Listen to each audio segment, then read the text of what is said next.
my Facebook group. Yay, I'm here. I got it to work. Sometimes Be Live TV is not really cooperating with me and could be a little bit difficult to, I find this, wait, let me get this filter off. Okay, better. All right. So today what I'm talking about is kitchen countertops and the different materials for countertops because first of all, people don't understand the different materials. And second of all, you have to understand the thicknesses that the material comes in and how much it weighs, how much to install it, etc. Basically, when you have a countertop and you want to do a countertop that's like 2 inches thick, you have to realize how heavy the material is for a countertop that's 2 inches thick. I read somewhere that someone was proposing to do a countertop at 3 inches thick. And first of all, I don't think you can get any material that is a solid 3 inches material. And if you did, I don't know how you would ever get that into your room. And it would also probably need to be supported from underneath the structure because of the weight of the stone or the solid surface material that you're using. So you can't just haphazardly say, oh, I want to use 2-inch material. What happens is when you have a kitchen, your countertop height is 36 inches. Cabinets are standard 34.5 inches. We say 36 because most of the time we use laminate for mica countertops, and they would be 1.5 inches material. So you have that 1.5 inches material on laminates. So if you add 34.5 plus your 1.5 inches brings you to 36 with a laminate countertop, and typically an 18-inch backsplash, and the underside of the wall cabinets is at 54 inches off the floor. So the height for the bottom of the cabinets is 54 AFF. Countertop height is 36. Backsplash height is 18. Those are standard measurements. If you have granite or a quartz material, man-made material, the stones are 3 cm or 2 cm, which is either 3/4 material or 1.25 inch material. So thereby your math would be 34.5 plus 1.25 inch plus 18.25, and the underside of the cabinets to 54 above the finished floor. So if you add 2-inch material to that 1.25 inch stone top, you're adding 3/4 of an inch to the height of your countertop. In design, fractions of an inch matter. They really do. If you have one step, I've said this before, I repeat myself, steps, they must be exactly the same height of the riser. It can't be 1/4 of an inch off. It can't be 1/2 inch off between step to step to step. It must be exactly the same dimension so that when you're going up the stairs, you don't trip. So when you add 1/2 inch to the height, it's like making me 1/2 inch taller. My elbows aren't going up 1/2 inch. If you raise my countertop up 3/4 inch, my elbows, the height of my elbows don't change, but now my countertop is higher. So my reach into my sink is deeper. Everything becomes higher. So somebody proposing a 3-inch countertop now brings the overall height of the countertop to 37.5 to 37.5. So you've added 1.5 inches to a custom standard countertop height, which affects the end user by not only the height of the countertop, but then if you're butting your range up next to it, they're not set to go to 3 inches. The maximum high that you can go on where your stove is typically 1.5 inches of a height countertop to butt next to the range, so that when the range is there and the countertop goes into it, the countertop is not here and the cooktop surface here, they're level side to side. So that's one thing you need to make sure of your material. And then also, where you're going to get this 3-inch material, who's going to fabricate your 3-inch stuff. And then you're probably going to have either 2 slabs joined together, 1.5 inches, or where you'll have a seam between the two, or you will have a mitered corner, which creates a very narrow, thin, delicate edge on a countertop. So that's not good. So that being said, I want to share my screen. And is it this one? Is it this one? And I just can't make it where, oh, if I go off, then everybody goes off. My voice won't come on.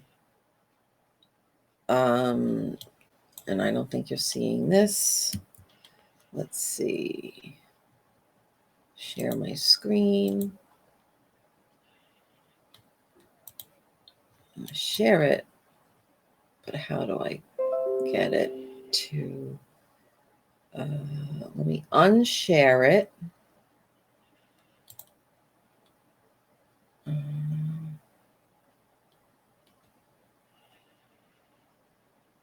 Okay, hold on a minute. Give me a minute. Technical difficulties. Okay, so let's share that screen. Okay, and if I'm sharing my screen,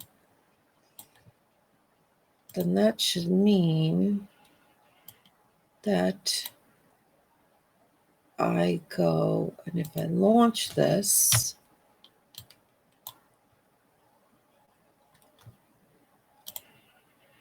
hi, I'm going to turn my camera around and see how this goes. I don't know if anybody could please let me know if I'm sharing Be Live.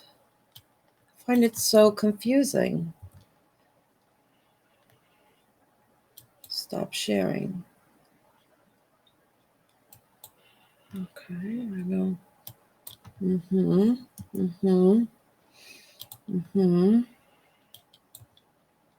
right, I'm going to try it.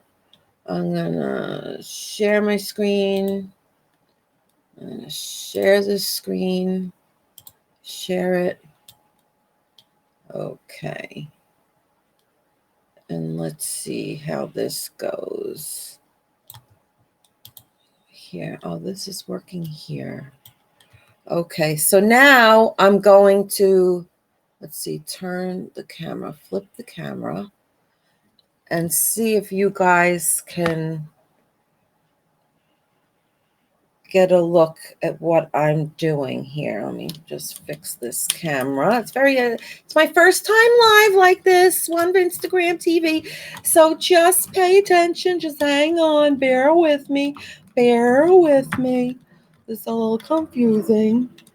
My apparatus is not cooperating. Oops, what did I do? What happened?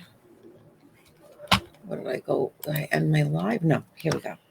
Okay. Okay, so just get this to go. Stay straight. Live. Okay, hold on. All right, let's see if this works. So, show and stream. Okay, so you're seeing this, and I can do this, but I can't get rid of myself. So, the kitchen materials in the kitchen and bathroom are subject to extreme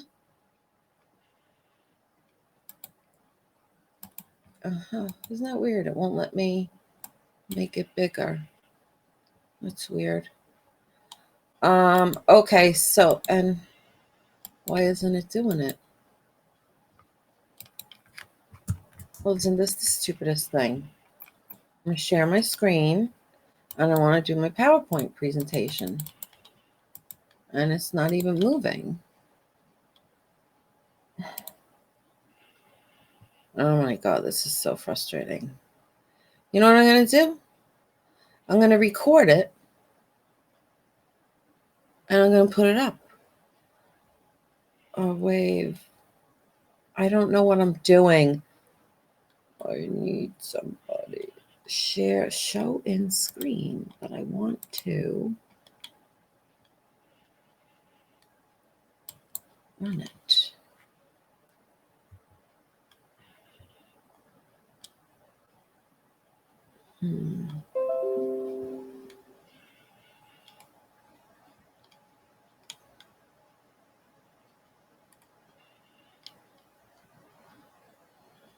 Okay, I'm not sure if you can see me now, if it's working on BeLive TV, but here I am in my Instagram. Sent a request to be in your live. Unmade. I don't know how to do that. Unmade. No. I don't know. Who is he? You made. Before I let you go on, you made 8113. Tell me who you are and why I should let you on. But that was fun that I got on. So the kitchen and bathroom materials are subject to extreme temperature usage, temperature fluctuation, moistures, chemicals, germs, and abrasions. And our first product that I want to talk about is corian, because corian is a man-made material. And basically, corian is a solid surface material, is an advanced composite product used as an architectural design material in a variety of residential and commercial applications. And then corian solid surface offers a design, flexibility, and functionality. You can mold it, you can heat it, and it forms. It's basically a solid surface of a non-porous, homogeneous surfacing material composed of 1/3 acrylic resins, also known as polymethylene and methylicrate or PMMA, and 2/3 natural materials. So it's a 1/3 to 2/3.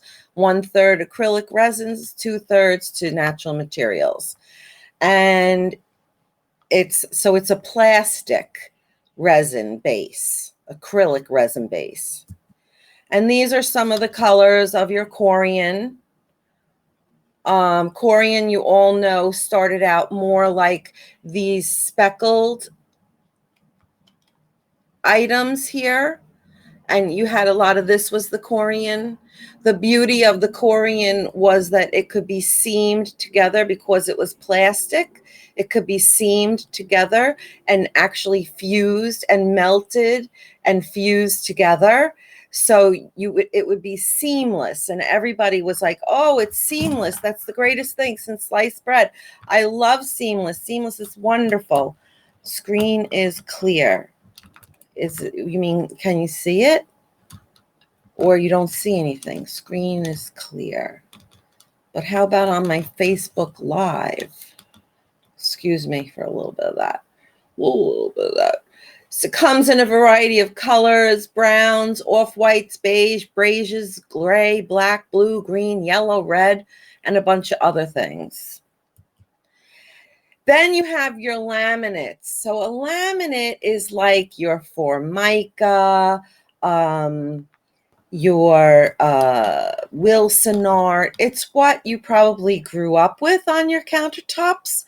High pressure laminate is unprecedented design and budget flexibility. And high pressure laminate is produced by saturating multiple layers of craft paper with a phenolic resin. So it's a resin, a glue, and a adhesive of some kind. And then a layer of printed paper is placed on top of the craft paper, and then they press it. And it's like a sandwich. It's fused together under heat and pressure, more than 1,000 pounds per square inch. And then because phenolic and melamine resins are thermoset plastics, the curing process transforms the resin into plastic by a cross-linking process that converts the paper sheets into a single rigid laminate sheet. So these are some examples of laminates. Don't poo-poo laminates. Look how beautiful the laminates are in this picture here. This is a beautiful laminate countertop. So for you wanting to have a countertop that looks like distressed wood, you can have it made out of laminate.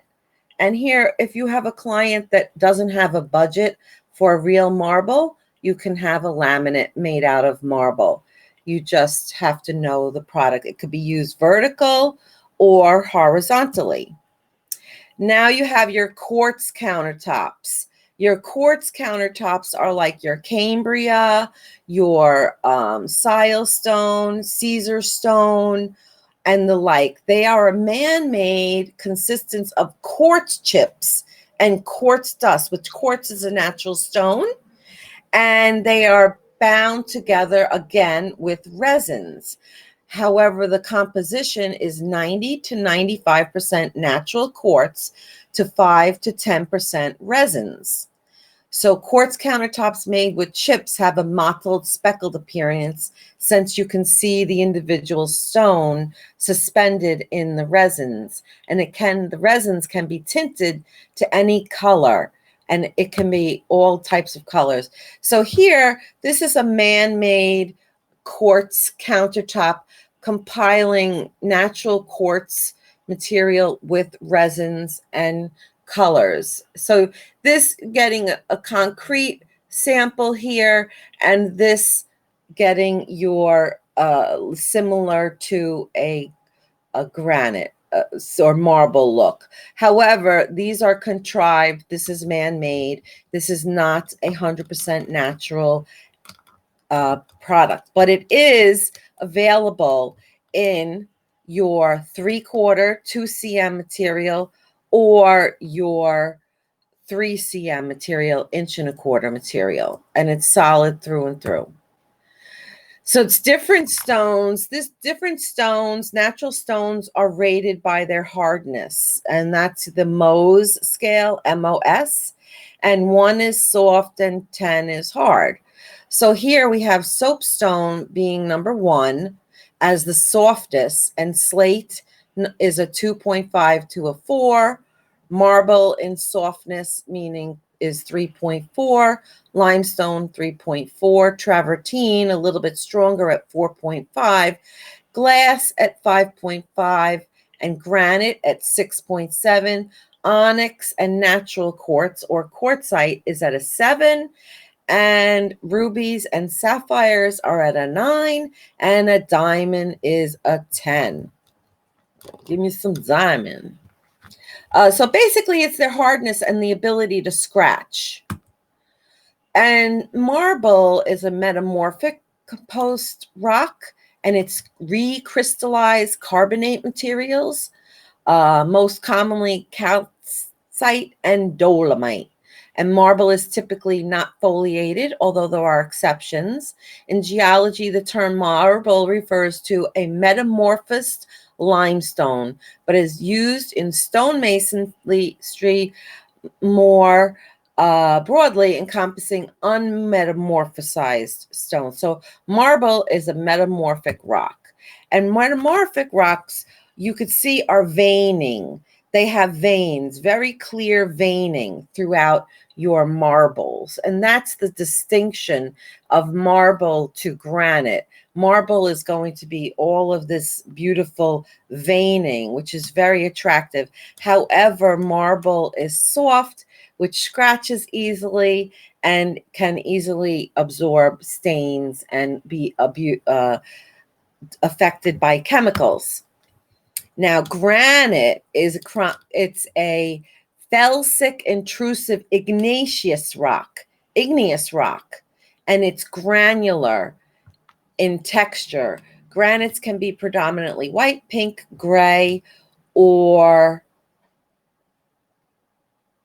depending on their mineralogy.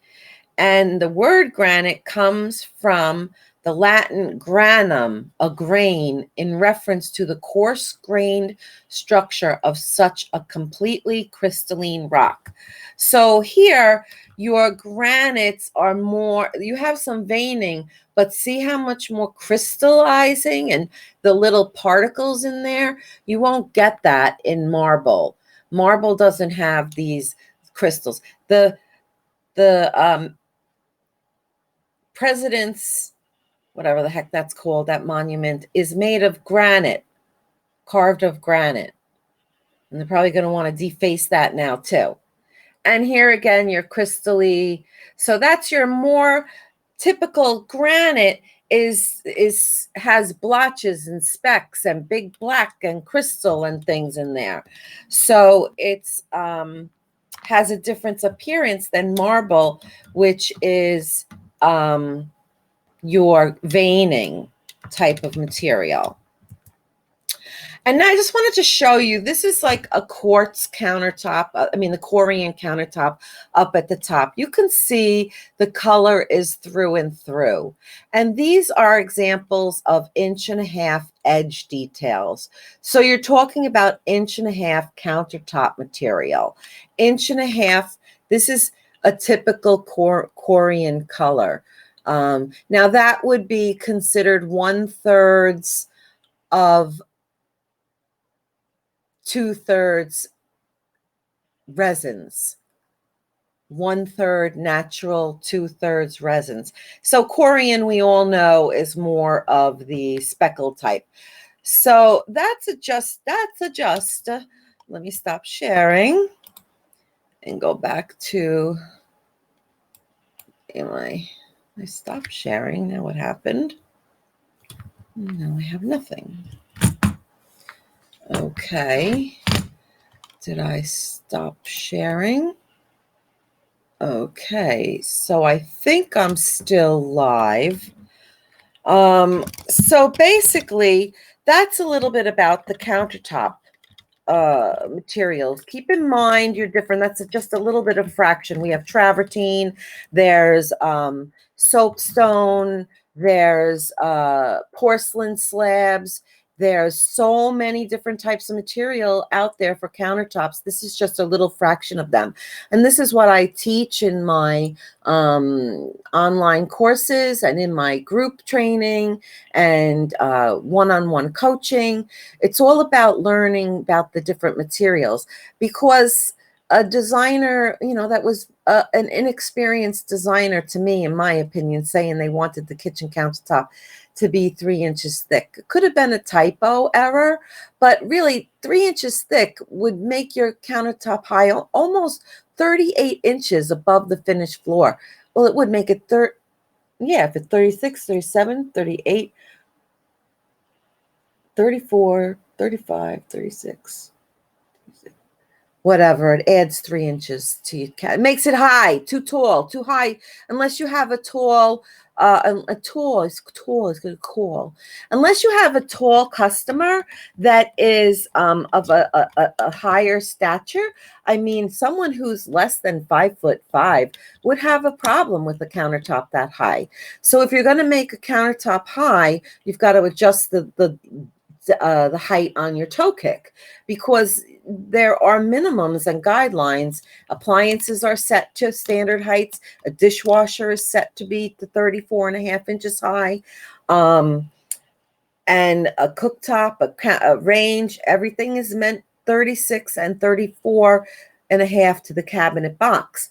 So when you start playing for aesthetic looks on the countertop, you can cause a chain effect of errors along the way. So don't just arbitrarily look things up and specify things with really out doing the mathematical research, because when it comes to a kitchen, I always say the calculator is our best friend. You take your overall measurements, and you minus and you subtract and you add, and that's how you figure out what is going to be what. And then afterwards you figure out the color and the material.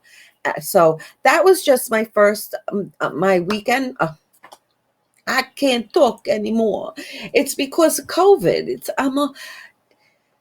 What a year. What a year we've all had, people. Is this crazy? I don't know what we're doing here in the United States and all over the world. This is just history in the making that will be talked about for centuries to come. That's what's happening right now. We're in the middle of a plague like we have never seen before. And there's lots of jobs now for working remotely, people now working remotely from home. And how can you do this, have your business, keep it going, be remote, work with all of our Zoom and the Be Live. And I hope that this recorded properly, and that you all are enjoying my little ditty on countertop materials. I could go on with onyx countertop material. You've got stainless steel for countertops. You've got all these wood countertop materials, all having their pros and their cons. Keeping in mind that nothing is perfect, people. Nothing is perfect. There's no such thing in any of this world, in this business, in anything that's perfect. There's no perfect countertop. There's no perfect anything. It's just what's good for you, what your personal preference is, what your client wants. You give your client the information, the pros and the cons of all the different materials. And at the end of the day, the one living with the product, as long as they have the proper education and the design is executed professionally and properly, you will have a good end result and your client will be satisfied for years to come. So know your materials. Know what you're specifying, know your suppliers, know your fabricators, what's a supplier, what is a fabricator, and stuff like that. So I appreciate you watching me today.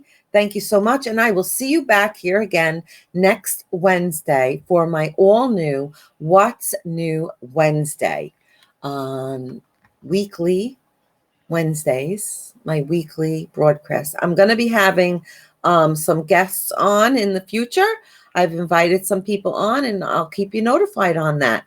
So I appreciate everything that you're doing out there, keeping safe, wearing your masks.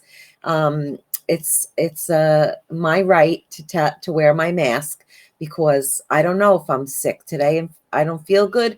I'd rather know that I wore my mask to do my part and help to save another person or prevent myself from getting sick. It's whatever it is, we all got to do something, because doing something is better than doing nothing. You can't do nothing. Don't do nothing. Nothing is no good. Do something. And at the minimum, wash your hands and don't touch your face and wear a mask. Thanks, and have a great day. And I will talk to you soon. Bye. Ciao for now. Oh, I got lipstick. Woo, kissy, kissy. Bye. Okay, I'm going to download that. And then I'm going to end my video here. And thanks for watching, guys. Ciao for now.